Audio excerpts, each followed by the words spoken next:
1,000 Cuts by Shashi Bhat. My name is Erin Lebar. I am an audience engagement manager at the Free Press and your book club admin.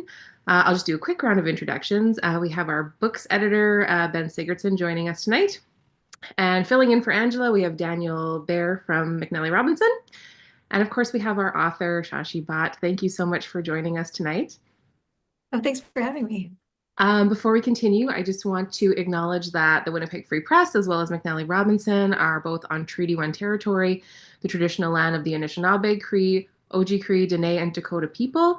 And Shashi, although lives in outside of Vancouver, she's joining us from Halifax, which is the ancestral and unceded territory of the Mi'kmaq people.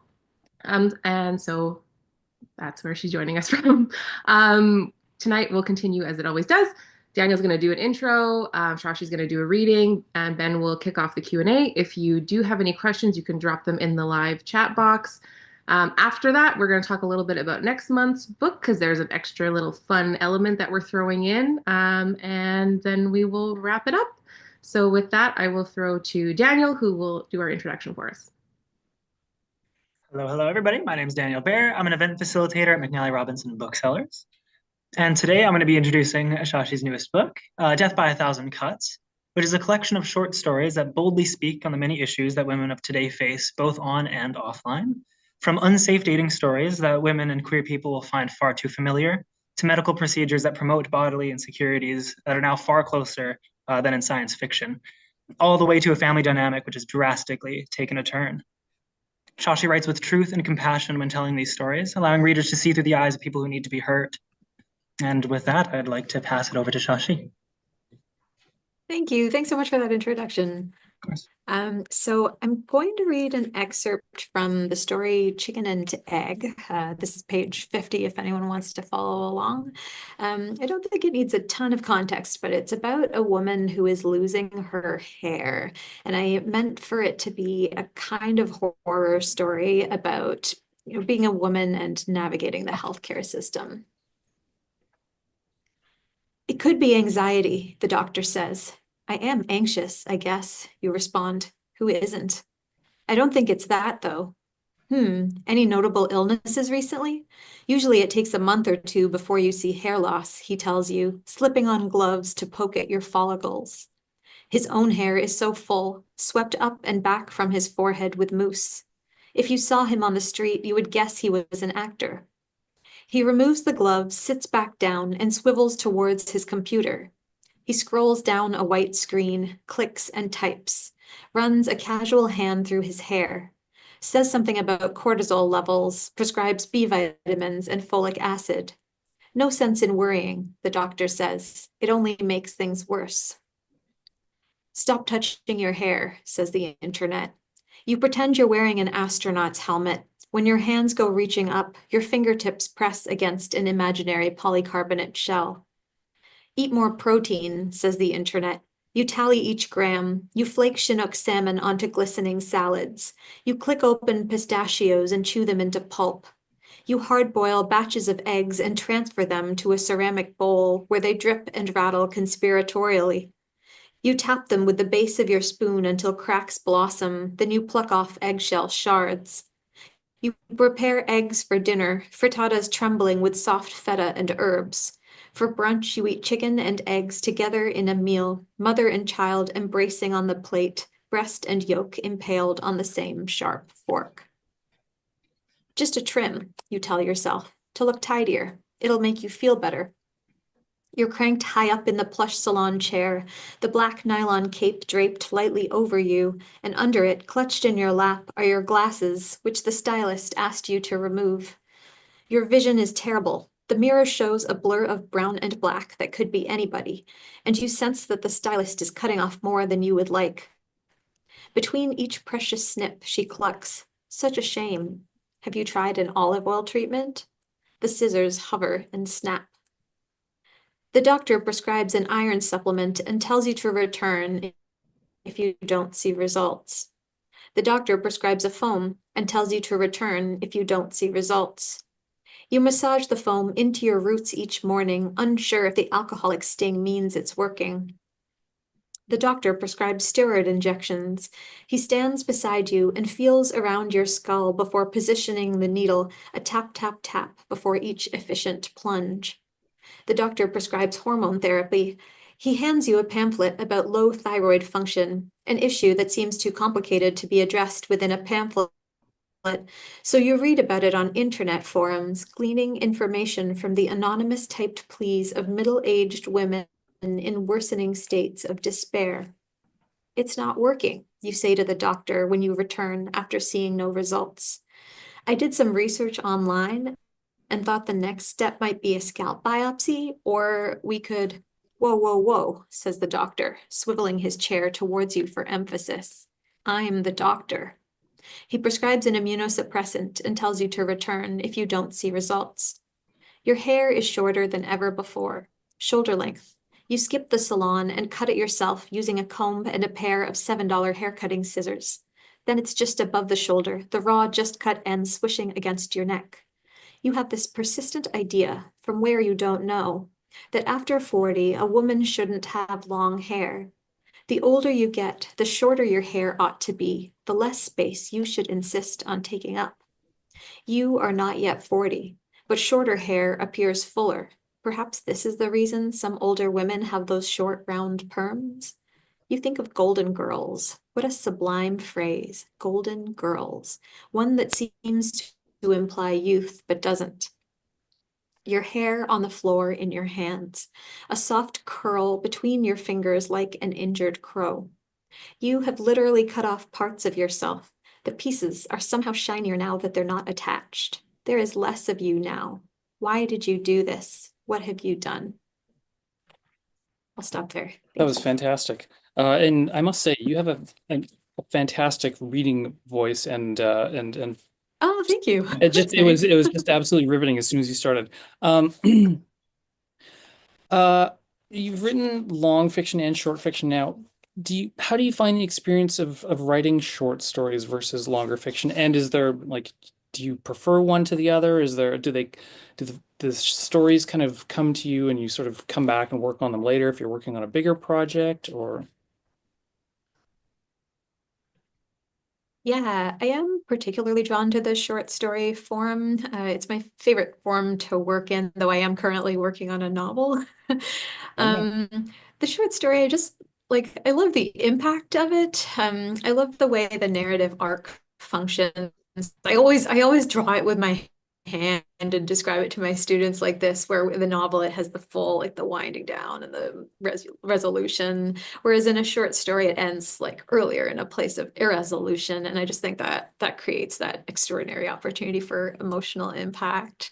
I find writing short stories takes me more time. Like the novel I'm working on now, I drafted in 18 months, maybe because it's kind of like a single storyline. I mean, there might be subplots but there's one idea, whereas in a short story, I need that percolation time. Like this collection took me probably 10 to 15 years in total to write, and I don't think I could have done it in 18 months. Yeah. And in terms of the editing process, obviously you write a novel, you send it to an editor, they come back with a bunch of suggestions, and then there's the copy editing and what have you as well later on. What is the process like in terms of short fiction? I mean, like, is it something you can just sort of set aside and then you come back and you sort of decide you need to sort of blow it up and start all over, or is it sort of like a little bit more give and take than that? Yeah. I have a bunch of different revision exercises I do, and I find the amount of revision depends on the story. Like the last story in this book, it's called Am I the Asshole? That one, like the editing was more on a sentence level. It didn't have a lot of like dramatic structural changes or anything like that. Whereas there's stories in here, like the title story, Death by a Thousand Cuts, that I kept like putting it away and returning to it.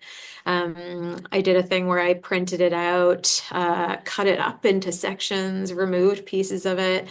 Originally, it had a whole subplot involving an urban legend that features the devil and all of this stuff. But I ended up removing that and adding like this, I guess it's the procedure where the woman can turn her brown eyes, or you can turn your brown eyes into blue eyes. And then that made the story go in a totally different direction.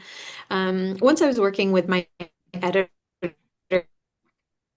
we kind of focused on them in batches about them and go back and forth. But maybe that was why I found the editing process a little more manageable than with a novel, because I didn't have to be like holding a whole book in my head at one time. I could just focus on one story at a time. And with some of these stories being much older, when you come back and you read them now, maybe like for a book club or at a reading or whatever, do you find yourself sort of looking at a line or a paragraph and being like, I'm gonna maybe just when I read this out loud, I'm just gonna tweak it a little bit because I think I don't really like this part, or I think it could be better or whatever. I mean, it's interesting having had some writers on here who have done short fiction or novels or whatever, and reading along with them and sort of seeing, and like I'm watching and I'm like, okay, you changed that. Oh, really? Yeah, I don't do that, but it might be because I revised them all pretty recently. I have condensed stories, like if I'm given a particular time limit, that I'm like, oh, I want to include these parts, so I kind of condense them. But like there were stories, yeah, that were pretty old, like a decade old, and I ended up having to really like re-inhabit my past self that I was while writing it in order to revise it. So definitely when I was revising them, some of them felt pretty bad. Like they needed a lot of work to get to a place where I could publish them in a book. I know before we sort of move on from like the structure of the book and the stories, I know Erin for sure had a question that pertains to Yes. this. So I love short story collections, and I'm interested in the sequencing of them. I used to be a music reporter Yeah. at the paper, and I would ask musicians all the time about how did you choose what songs to go in what order on their album. So that's kind of my question for you is how did you choose the order of these stories? Like, was it you? Was it a collaboration with the editor? Did you have a list and then move things around? Like, what was that process like for you? Yeah, I love this question because it was really challenging. And at one point, as I was doing it, I kind of compared it to that riddle where I forget what it is, like the farmer is trying to get the chicken, the fox, and the sack of corn across the river in a rowboat, and you just keep trying out different permutations, and none of it seems to really work. What I did was like I wanted the strongest, or what I felt were the most like emotionally impactful stories at the beginning and end. I also wanted to start with one that introduced like questions and themes that would be returning later in the book to kind of like just be an establishing story.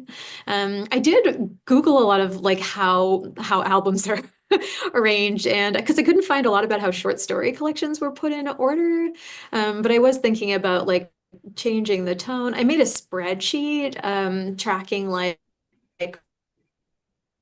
point of view, subject matter, tone, word count, etc., age of the protagonist. And then I didn't want too many similar stories in a row. Like I have some stories that deal with dating and relationships, so I didn't want to necessarily put those next to each other. I didn't want the second person story because I know second person can be off-putting, so I didn't want that to be like right at the beginning. So there were all of these little like micro decisions that went into it.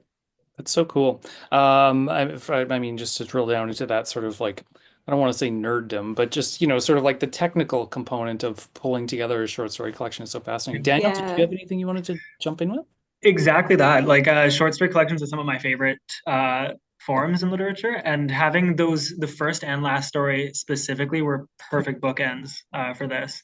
Right off the bat, I remember I was reading the book with my partner next to me, and I was finishing the first story, and I was like sweating a little bit. I'm like, that put me right into the shoes, and I was like, this book is gonna be great. I'm like, I could not wait, and I couldn't put it down right afterwards. So yeah, no, just props to you. Those were a fantastic order in a short story collection. I was really pleasantly surprised.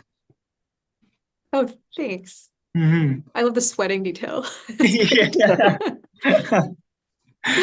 Yeah, that actually reminded me of the character who gets out of the shower and is like this radiating this warmth or whatever. But anyway, um, yes, getting into some of the themes of the book. I mean, in We're All This Alone, one of the lines is, as always, the problem is the body, which to me seems to speak to one component of a lot of the stories in Death by a Thousand Cuts, the physical characteristics of some of the characters, which either maybe fall outside the norm or the ailments, everything from something as small as webbed toes to welts from immunosuppression, hair falling out, a burned flesh, a giantess. Can you talk about sort of these bodies or these conditions and sort of how they play into the themes that run throughout the collection, or how characters perceive each other? Yeah. I like hearing it as a list. It's so interesting Sorry, hearing them I all didn't mean to together make like it that. drill it down to such rudimentary points, but Oh no, I enjoyed that because I was thinking about, and I guess this is reflected in my like one of my choices of epigraphs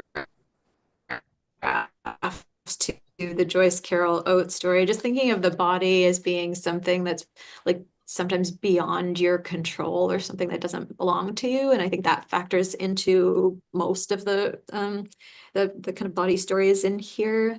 Um, yeah, well, like there are a couple stories, the one where the Indian cooking where the mother has the disfiguring burns, or chicken and egg that I just read from, where I wanted to explore how a woman's identity can be so tied up with her body and her appearance, and how a change can affect a woman's identity. Like in Indian cooking, the mother is just kind of known, has always been known as a beautiful woman, and then this really changes the way she sees herself and the way she like exists in the world, the way other people react to her. And I think it's kind of similar in the hair loss story, although that one I meant for it to be more about her experience in the healthcare mm, system.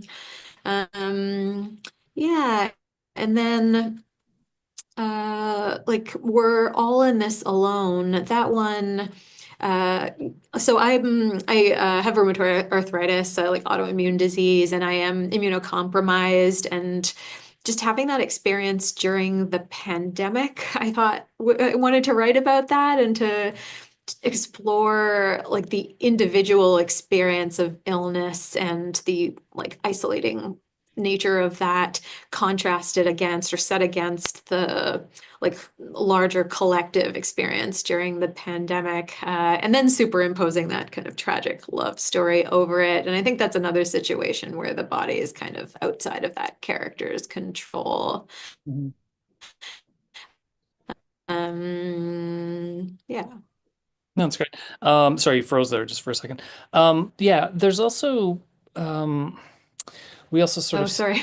no, we see men sort of wanting to shape, not always physically, but sometimes physically with the eyes and what have you, shape the women into something they're not. Either, we see it through the writing in Am I the and sorry, not Am I the Asshole? The one about the novel that gets written about. Anyway, Hmm. shaping Oh yeah. shaping the woman into something she's not, or suggestions about what they should like or do, these microaggressions, and even from parents, pushing a character towards dating men, that come out whose faces come out of a brown envelope. Can you talk about a bit about how the women in these stories grapple with agency in the face of these microaggressions? They're pushing back, I guess, for lack of a better term, on some of these thousand cuts that people want to make on their own lives. If that makes sense. Yeah. Yeah, I think like what I wanted to explore is how like a woman might shape her behavior in the face of expectations, whether from herself or family members, or people she's in a relationship with. Um, like Trying to think of specific examples. I mean, it comes up in appearance, I guess, like in the Death by a Thousand cut story with the blue eyes. But even sometimes like financial expectations or expectations for the future. In I'm forgetting my own story title, but like what you can live without. She has this Right. expectation for what her life is supposed to be, and it kind of clashes with what her parents are as well. Um, Maybe one that comes to mind too is Deal Breaker, because that story, it was inspired by the book The Gift of Fear. It's a nonfiction book by a security expert, and one of the things it explores is how women will often suppress or ignore their fear instinct out of politeness. And to me, that suggested a really specific character and like a trajectory or a narrative, like this man just doing things and saying things that make her uncomfortable, and they start out kind of subtle, and she's just saying like, this is okay, this is okay, this is okay, and behaving in a way so she'll be, perceived as polite and good and all of that. And then it just reaches a point where it is absolutely not okay. I think that's really a story where a woman is behaving in the way that she's thinks she's supposed to, and it puts her in a pretty horrific situation. Been there. Oh no. I wanted to ask too, because these stories have so many relatable elements for a lot of women or um, uh, female presenting people. Um, what has been the feedback like from readers? Like, what kind of conversations have you had with women who have read these stories and said, that's happened to me or something similar has happened to me? I'm just really curious what the feedback has been like. Yeah, I hear that all the time, and that the word relatable, and I was really surprised by it. I think it started with my last book because I had some similar subject matter. Like it explored like a young woman's sexual abuse, and yeah, with this collection, that's probably the word I hear most often is relatable. And I get a lot of like private messages or people coming up to me. I got one message really moved me. It was about the story Chicken and Egg, and it was a woman saying she was like 82 years old, and had never seen her experience represented before, and just kept hearing like it's your fault and kept being blamed for it. And I was just like, I don't know, it's kind of devastating how relatable some of these stories are, especially when I was thinking of them as horror stories. But a lot of them did also come out of my personal experience. I guess I think of it also in the context of the Me Too movement and that kind of like feeling of Me Too. I think there's an element of that in these stories where I'm writing a story about an individual, but it's like speaking to a surprising and sad number of people. Daniel, you want to jump in with anything? Or Erin, do you have if you had a follow-up or anything? Yeah, for that too is sorry to interrupt. Like especially on the medical aspect of things, I feel even in my life being like masculine and presenting, I find so many of my friends have that exact same story of something's going wrong. They're maybe talking about it with their friend group, and somebody says, "Just go to the doctor," he'll tell you how to do it. But that hasn't already been done. It's just completely blown off and ignored until it's too late. Like reading that one felt like I've recommended it to my friends, like to pick up the book for that alone, just for that representation. It was really well done, well handled.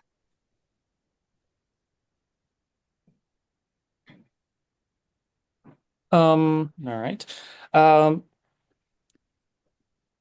yeah, I found it interesting how in these stories you sort of in on the sort of the more dating relationship stories you get these sort of the modern the dating apps, and then you also get the personal ads being placed and these envelopes, this envelope with the photos full of men. It's like a generational and cultural sort of maybe not a split but sort of a continuum, but there's still this sort of on that continuum all the way through is sort of a lack of agency for for the women. I think I felt like, at least for me, that ran through some of those stories. Can you sort of talk a little bit about that in particular, if you could? Sure, yeah. I guess that like the subject matter of dating interests me. And I was worried about writing about it in a book of literary fiction, just because I thought especially contemporary app dating, people might not perceive it as like literary. And then writing about like a South Asian character facing like expectations around arranged marriages from her parents. Like I know that's also something that's been written before. So I think, trying to think about like how can I set this apart, but also like um I guess I want to write against expectations in some ways, like writing about pop culture, or online dating, or technology. Like I know growing up, I always had this idea that literary fiction had to be timeless and like set in a world without technology, and I wanted to push against that a bit. And I think like why should a story about dating be taken less seriously than a story about marriage, when they're both ways of exploring human relationships and human behavior? And I think both can be ways of talking about what you were describing, like expectations and a lack of agency for women.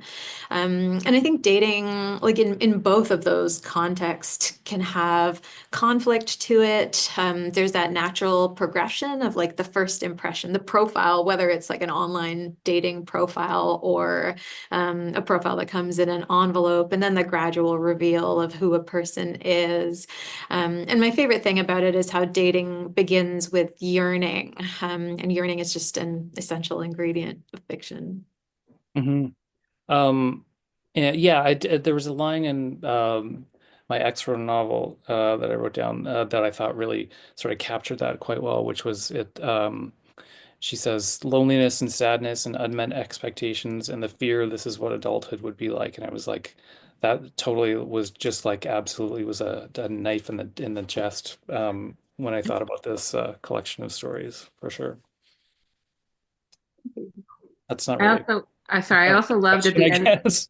of Deal Breaker, after she goes through this like horrible experience with this guy, and then literally she's back on the app like right away. I was like, oh man. I mean, I'm happily married now, but I remember that life where you're like, okay, just like shrug it off and get back out there. Like that was that really hit my heart. Yeah, and why too? Yeah. Like, why does she have that compulsion? I Yeah. wanted it to feel like kind of a mysterious force drawing to it, which is really just societal expectation, but just the horror of that unnamed force.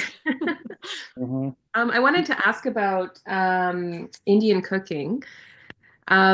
For whatever reason, and I can't put my finger on it, this story really stood out to me as like a little bit different than the others, and the fact that it was kind of right in the middle of the collection. I was just wondering if you could talk a little bit about that story and how that came together. Yeah, Indian cooking. Now I'm trying to think in what ways, like how is it different from the others? I guess it's narrated by a younger character. I wonder if that's part of it. And there's the mother-daughter dynamic, which is a little bit different. Like it's the only time that's explored in the collection, so directly. That story, I wonder if it's the earliest story too. I think it might be the first one in here that I wrote. Um, and my mother did actually have the experience of like she was deep frying an Indian snack and the oil burst in her face and she had an accident. She is definitely not the character in this book though. I ran it by her like to make sure it was okay that I wrote about this, and her accident was not like she's fine. It was not disfiguring the way this character's is. But that's where it began. And I was interested in what I described earlier a little bit about how like a change in appearance affects how a woman might perceive herself, how others perceive her, and how she behaves. Like she starts to use that dark worrying sense of humor as a coping mechanism. And I think it just really alienates and frightens the people around her, including her daughter, who I imagine to be quite young, like maybe a young teenager. Yeah, I feel like maybe that was the first story I wrote that had that kind of mixed tone to it as well, like the mix of horror, darkness, and humor. Yeah, I feel like that theme of the horror, darkness, and humor really came through in that story, especially in the dialogue, which I thought was fantastic. And the mother's sort of progressively kind of unhinged, for lack of a better term, reactions to people. But I thought the dialogue throughout all of the stories was just incredible, and it was very yeah, it really rang true. That one, I would say a little bit less, but I've not encountered someone who has gone through that kind of a process. So maybe that is sort of where people go into their dark place or whatever. But is dialogue something I mean, especially in short fiction, I find dialogue you really have to kind of get to the point, as much more so than in novels. Are you sort of an active listener? Are you do you enjoy writing dialogue? Yeah, I love writing dialogue, and I used to avoid it when I was younger and I started writing. And I noticed my students doing this a lot too. I teach creative writing, and I noticed they'll just write all exposition, and I think they're afraid of writing dialogue. So I always have them do like a really difficult, out of their comfort zone dialogue exercise. It's the John Gardner one from like The Art of Fiction, where it's like two characters, each one has a secret, and they like don't reveal it to the other over the course of the conversation. And I think it's such a difficult exercise that it just takes people out of the comfort zone. But yeah, now I really like writing dialogue. I think try to listen to how other people talk. Like if I'm writing characters, like South Asian Canadian characters of my parents' generation, I'll do things like try to listen to my parents, how they use syntax, because I would never do like a phonetic accent or anything like that, phonetically spelled accent, but just to think about like what are the small ways language shifts depending on the character. I think dialogue is so great for humor too. Like in my current writing project, I don't have a ton of text messages in this book, but in my current writing project, I have a lot of text back and forth, and there's such a quickness to it and like a banter that I think isn't really possible in any other medium. Um, yeah, and I think dialogue reveals character very quickly and in a way that you can't really achieve in exposition. Hmm. Or that would take much more room on a page to sort of flesh out or whatever. You can just sort of like have them Yeah. say something, and it's just so completely obvious that what you're trying to convey. Um, yeah, I don't know. Daniel, you got anything? I think, yeah, for Indian cooking specifically, that is where I found the dialogue was the most prominent for me. Like reading that one, it felt like it felt like a nightmare scenario a little bit with that because it was constant prodding for a joke. As soon as anybody starts to feel uncomfortable, it's, oh, come on, can't you take a joke? But it's this very serious thing that needs to be talked about in a serious way, especially to a child and to this person's mother. And then right to the very end, I think that's where how you're talking about the ending to a short film and that short story, um, stood out the most to me because everything else it ended in an open-ended way, but I can kind of see where it could go. But with the ending of Indian Cooking, that's the one I've thought about the most because I really don't know how that situation was going to be resolved, if it ever does, or how far does this go out. We see all these characters in the stories that are in their adulthood, but somebody who's not there yet, does this follow them to their adulthood? Is this something that, like a lot of families, if it goes unspoken for long enough, it just kind of is always there? It just, yeah, it was a really beautifully haunting story. Well done. Thank you. I like that you use the word unspoken too, because I think there is this like strange denial in her, the way she reacts to it. Like she starts making those jokes so soon after the accident and never really in a serious way acknowledges what happened. I also think there's like such an awkwardness to it. It's almost like when someone overshares unexpectedly, or like how am I supposed to react to this? And that's why I wanted to write it from the daughter's perspective, because I have a lot of empathy for the mother in that story. But I think the daughter also has this difficult role of being the witness and not just really knowing what is the right thing to say. We did have a reader question specifically about the title story, and is it the lumen procedure? Or I guess her question was if you had known of anyone that had died from this. My question is more, how much research did you do into this procedure? Does it actually exist? Like, I never heard of this before. It does exist. Yeah. I don't remember how I came across it. I just like stumbled upon it on the internet. It's not, I think I might have in the acknowledgments mentioned what the actual, no, I can't remember what the actual company is called. Lumen is just one I made up. Um, yeah, I don't see it here, but it is a real procedure. When I was researching it, I don't think it was available in the US at the time, or if it was, it wasn't like approved.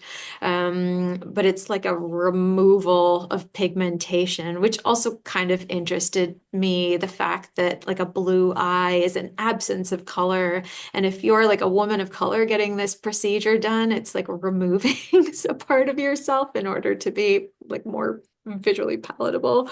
And even the way, like now that procedure, I don't know, maybe they licensed it out to different companies, because you can find it in a bunch of places, and all of the websites have these slogans like discover the lighter, brighter you, and which me just reads as thinly veiled racism.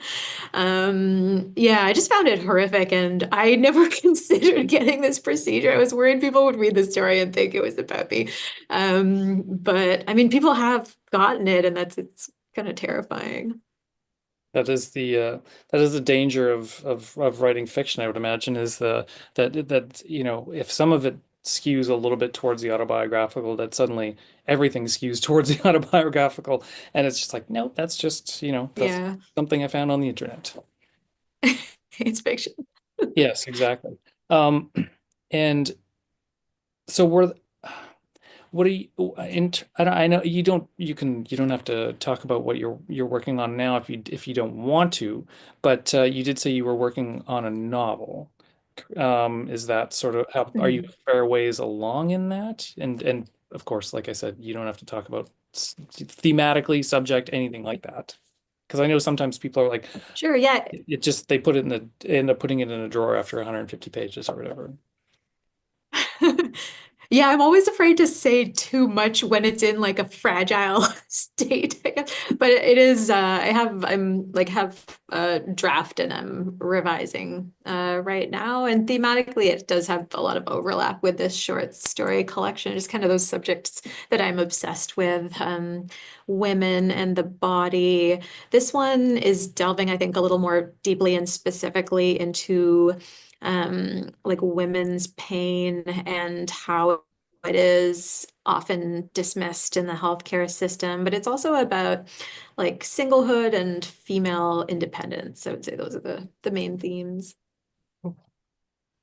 Um, Well, and then yeah, sorry. I mean, do you have a follow-up, Ben? Otherwise, we're getting pretty close. No, it was just going to be about what sort of I guess it sort of circles back to your question about sequencing and just but it's more like to use a musical term again, like not B-sides, but stuff that didn't make it into this book. I'm just wondering, like, were there other stories that you sort of considered for this, and are you sort of always kind of picking at amassing stories to sort of come for another subsequent collection down the road?